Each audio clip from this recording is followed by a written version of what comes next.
कैसे हैं आप लोग। आइए आज हम समझ लेते हैं चक्रवात कैसे आता है, चक्रवात क्यों आता है और चक्रवात कितने प्रकार का होता है और एक्चुअली में चक्रवात से क्या हानि होता है और क्या फ़ायदा होता है। तो आइए आज हम समझ लेते हैं चक्रवात के बारे में। तो चक्रवात क्या होता है दोस्त, आइए देख लेते हैं। चक्रवात जो होता है उसको इंग्लिश में साइक्लोन कहते हैं। साइक्लोन कहते हैं भैया घूमती हुई वायु राशियों का नाम है चक्रवात। ये क्या होती है दोस्त, गोल गोल, जैसे गांव में कहते हैं कि भौरी घूमत हो, उस तरह से तेज क्या होती है आंधी और तूफान आता है और गोल गोल चक्कर लगाता है, एक ही दिशा में क्या करता है वो घूमता रहता है गोल गोल, उस तरह इस तरह के आकृति बनती है, उसे क्या कहा जाता है, चक्रवात कहा जाता है।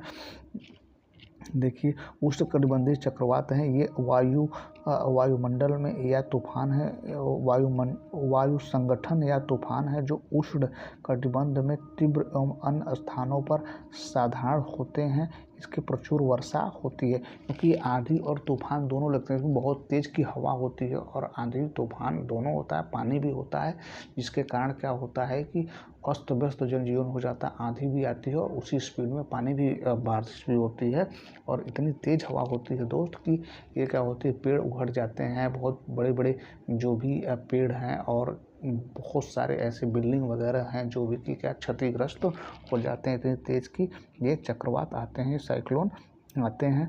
आइए आगे देखते हैं चक्रवात कैसे आता है। आइए जब समझते हैं ये कैसे चक्रवात है। भैया गर्म और नम हवा के ऊपर उठने से चक्रवात बनते हैं। गर्म हवा और नम हवा के ऊपर उठने से क्या बनते हैं भैया, चक्रवात बनते हैं। जब समुद्र का पानी गर्म होता है, जब समुद्र का पानी गर्म होता है तो यह हवा को गर्म और नम बनाता है। यह गर्म हवा हल्की होकर ऊपर उठती है जिससे आसपास के क्षेत्र में कम वायुदाब का क्षेत्र बन जाता है, जिससे क्या होता है चक्रवात आता है।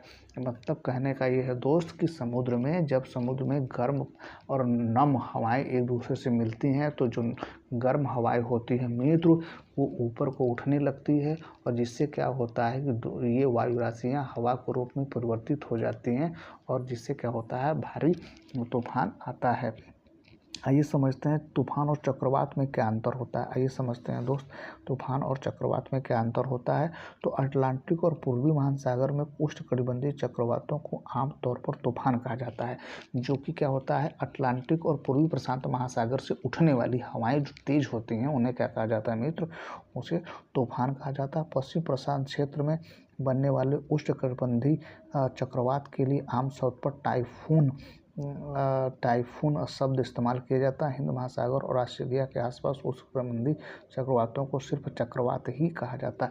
कहने का मतलब ये है दोस्त कि जो तूफान है वो अटलांटिक महासागर और पूर्व प्रशांत महासागर में क्या होता है आता है, वहाँ पे उसको तूफान को तेज हवाओं को तूफान कहा जाता है और वहीं पश्चिमी प्रशांत महासागर में से बनने वाली जो उष्ण हवाएं उन्हें चक्रवात का नाम दिया जाता है और इसी को आगे हिंद महासागर में जब वो आते हैं तो उसको टाइफून नाम दिया जाता है मित्र। और ऑस्ट्रेलिया में उष्णकटिबंधीय चक्रवात को सिर्फ चक्रवात ही नाम दिया जाता है। कुल मिला के आप ये समझ सकते हैं कि चक्रवात जो होता है तेज हवा और बहुत भयंकर बारिश लाता है तो उसको जगह जगह पर, जैसे ऑस्ट्रेलिया में उसको चक्रवात कहा जाता है, हिंद महासागर में उसे चक्रवात कहा जाता है और अटलांटिक महासागर के एरिया में उसे क्या कहा जाता है, तूफान के नाम से जाना जाता है। तेज हवाएं होती हैं, इसीलिए आप लोग ध्यान से समझे होंगे, जाने होंगे कि जब भी कोई साइक्लोन आता है तो उसका अलग अलग नाम दिया जाता है, क्योंकि हर देश अपने हिसाब से उसका नामकरण करता है कि ये साइक्लोन आता है। अभी हाल फिलहाल में आप हेलेन साइक्लोन देखे हो जो कि उत्तरी अमेरिका में आया था, जो कि फ्लोरिडा के तट से टकराया है, तो वहाँ पे उसको क्या नाम दिया भैया, हेलेन नाम दिया, जो कि बहुत तेज की हवा थी और पानी से 225 किलोमीटर पर घंटे की स्पीड से वो हवा चल रही थी, जो कि लगभग 50 लोगों की उसमें जान गई है और बहुत सारे नाविक जो समुद्र में गए थे उनका पता ही नहीं चला कि लोग कहाँ गए। तो ये जो तेज़ भयंकर 200 से 250 किलोमीटर तेज़ की स्पीड की हवाएं होती हैं, उनके साथ बरसात भी होता है, तो उसको चक्रवात कहा जाता है। और ये जिस एरिया में आता है उस एरिया के लोग उसका नामकरण करते हैं कि ये नाम से वो जाना जाएगा। अमूमन वो होता एक तरह का भयंकर तूफान ही होता है और उसको जगह जगह पे चक्रवात, कहीं कहीं तूफान नाम दिया जाता है। कोई और भी नाम उसको दे सकता है अपने हिसाब से वहाँ की गवर्नमेंट। आइए चक्रवात की पूरी व्याख्या करते हैं भैया। चक्रवात क्या? चक्रवात कम दबाव वाले क्षेत्र के आसपास वायुमंडलीय गड़बड़ी के कारण क्या होते हैं, उत्पन्न होते हैं, जो तेज और अक्सर विनाशकारी वायु परिसंचरण द्वारा प्रतिष्ठित होते हैं। क्या होते हैं दोस्त? कम वायुदाब के कारण ये जो है हवाएं उत्पन्न होती हैं और ये क्या करते हैं, इतनी स्पीड में होती, इतनी गति में होती हैं कि जो सेंटर से जहाँ से उत्पन्न होते हैं दोस्त, उसके आसपास समझ लीजिए कि उसकी स्पीड सबसे हाई होता है। धीरे धीरे जैसे ही उसकी दूरी बढ़ती है तो ये हवाएं धीरे धीरे क्या होती हैं, कम होती हैं और वो कम क्षति पहुंचाती हैं। और आसपास एरिया में जहाँ से ये मान लीजिए कि हिंद महासागर से उड़ते हैं तो हिंद महासागर के आसपास का जो एरिया होगा वहाँ पे ज़्यादा क्षति करती हैं और धीरे धीरे जब आगे बढ़ती जाती हैं तो स्पीड क्या होती है, धीरे धीरे कम हो जाती हैं। तो ये एक निश्चित डिस्टेंस के बाद ये धीरे धीरे क्या होते हैं, शांत भी हो जाता है। तब तक बहुत सारी तबाही मचा चुके होते हैं उस तटवर्ती या उस एरिया में। आगे देखते हैं दोस्त अगला, सबसे बड़ा तूफान कौन सा है भैया? सबसे बड़ा तूफान कौन सा है? तो सबसे बड़ा तूफान दोस्त, सबसे बड़ा तूफान क्या है? न्यूनतम केंद्रीय दबाव के आधार पर दुनिया भर में दर्ज सबसे शक्तिशाली उष्णकटिबंधीय चक्रवात क्या है? टाइफून टिप है जो जो 12 अक्टूबर 1979 से 880 माइल्स पर आवर के दबाव से उत्पन्न हुआ। तो मतलब कि आप समझ सकते हैं कि 870 किलोमीटर पर घंटे के हिसाब से क्या हुआ है ये और चला था चक्रवात, जो कि सबसे भयंकर था, जिसे टाइफून नाम दिया गया। ये देखिए क्या है, ये ऐसे ऐसे चक्कर लगाता हुआ होता है, ऐसे ऐसे चक्कर लगाता है, ऐसे ऐसे गोल गोल ये क्या करता है, घूमता है हवा, जिससे क्या होती है कि भारी क्षति होती है। ये देखते हैं आगे भैया, चक्रवात से बचने के लिए क्या उपाय करें दोस्तों? मोस्ट इम्पॉर्टेंट जो उपाय है वो हम आपको बताने जा रहे हैं।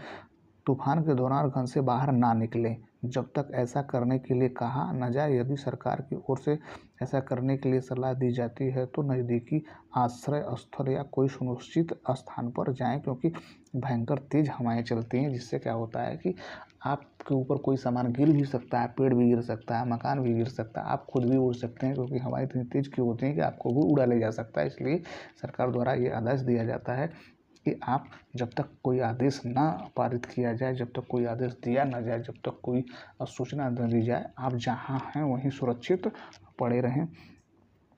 यदि आपके पास वाहन है और आप घर से बाहर निकलना चाहते हैं तो आरंभिक चेतावनी के समय ही घर से निकल जाएं। अगर चेतावनी जारी कर दिया गया है दोस्त तो उससे आप घर से बाहर नहीं निकल सकते हैं, क्योंकि अब बाइक से जाते समय आपकी बाइक को भी खतरा हो सकता है और आप क्या कर सकते हैं, किसी दुर्घटना का शिकार हो सकते हैं। आइए आगे देखते हैं। आगे अटलांटिक उत्तरी पूर्वी प्रशांत में अधिकांश उष्णकटिबंधीय चक्रवात पूर्वी तरंगों से शुरू होते हैं। अनुकूल परिस्थितियों में एक पूर्वी लहर क्षैतिज रूप से तीव्र और संकुचित हो जाती है, जिसके परिणामस्वरूप अंततः एक उष्णकटिबंधीय चक्रवात का विशिष्ट परिसंचरण होने लगता है। मतलब एक पर्टिकुलर जगह है जहाँ से क्या होती है, गर्म हवाएं ऊपर को उठती हैं और वो हल्की होने के कारण वो और नम हवाओं से मिलती हैं, जिससे क्या होती है आगे को बढ़ती हैं, ऐसे आगे को बढ़ती हैं और इनकी स्पीड यहाँ से निकलती है तो इनकी स्पीड इतनी तेज़ होती है कि ऐसे क्या करती हैं, ऐसे गोल गोल घूमते हुए आगे को बढ़ती हैं। अगर मान लीजिए उल्टा ये ऐसे एंटी क्लॉकवाइज ऐसे घूम रही हैं तो इस दिशा में जाएंगी, तो जिस दिशा में ऐसे जाती हैं तो ये ऐसे गोल गोल घूमते हुए ही आगे को बढ़ती हैं। मतलब यहाँ से शुरू हुई तो ये ऐसे ऐसे करके आगे को ही बढ़ते हैं। साइकिल की यही खासियत है कि वो जिस दिशा में बढ़ते हैं उस दिशा में ऐसे ऐसे गोल गोल हवा बढ़ते हुए आगे बढ़ते हैं। ठीक है दोस्त, आगे देखते हैं भैया चक्रवात का मुख्य कारण क्या होता है। दोस्त चक्रवात का क्या कारण होता है कि चक्रवात आते हैं। चक्रवात का कारण समुद्री सतह पर गर्म हवा का ऊपर उठना होता है। मैंने पीछे ही बताया था कि समुद्र की जो लहरें होती हैं, जो गर्म हवाएं होती हैं, वो नम हवाओं से मिलती हैं। तो गर्म जो हवाएं होती हैं दोस्त, वो हल्की होती हैं, वो ऊपर को उठती हैं। इसकी वजह से क्या होती हैं कि नम हवा से मिलने के कारण उनकी गति जो होती है वो काफ़ी तेज हो जाती है, जिसकी वजह से चक्रवात आते हैं और ये गोल गोल जैसे जलेबी की तरह घूमते हुए आगे बढ़ते हैं। एक बार जब गर्म हवा ऊपर उठती है तो आसपास की ठंडी हवाएं इस स्थान से प्रवेश करती हैं। ठंडी हवाओं को गर्म होकर पुनः वायुमंडल में ऊपर उठती हैं। ये प्रक्रिया निरंतर चलती रहती है। आगे देखते हैं दोस्त, चक्रवात कई तरह के होते हैं, जैसे कि दोस्त क्या है, उष्णकटिबंधीय चक्रवात और ध्रुवीय चक्रवात, ध्रुवीय कम चक्रवात, ये सब चक्रवात की शायद चक्रवात के बारे में कुछ जानकारी महत्वपूर्ण जो है वो क्या है दोस्त, क्या है चक्रवात के बारे में। चक्रवात तब बनते हैं जब वायु प्रवाह का कम दबाव केंद्र से चारों ओर क्या होता है, वामावर्त घूमने लगता है। तूफान और टाइफून उष्णकटिबंधीय चक्रवात के दो प्रकार हैं।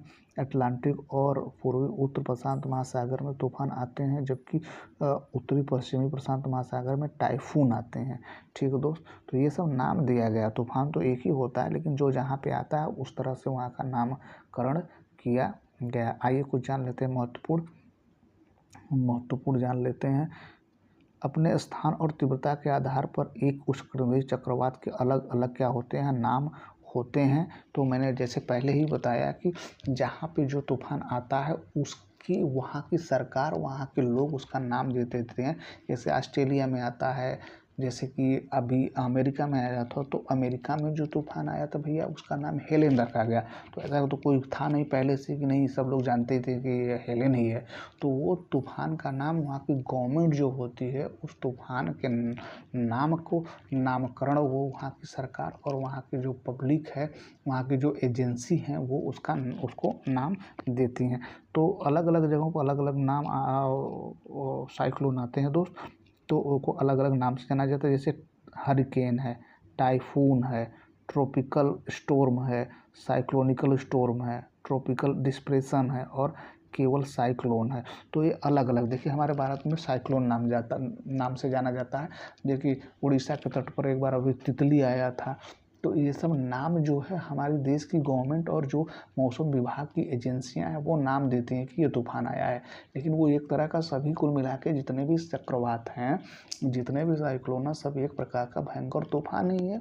लेकिन उनको हम क्या करते हैं, देश और राज्य अपने हिसाब से उस एजेंसियां जो होती हैं वहाँ की मौसम विभाग की, वो अपने हिसाब से उनको नाम दे देती हैं। टाइफून जो कि बहुत भयंकर होता है, तो वो लगभग हरिकेन, टाइफून, ये सब कहाँ, टाइफून जो होता है कैरिबियाई देश में आता है अक्सर।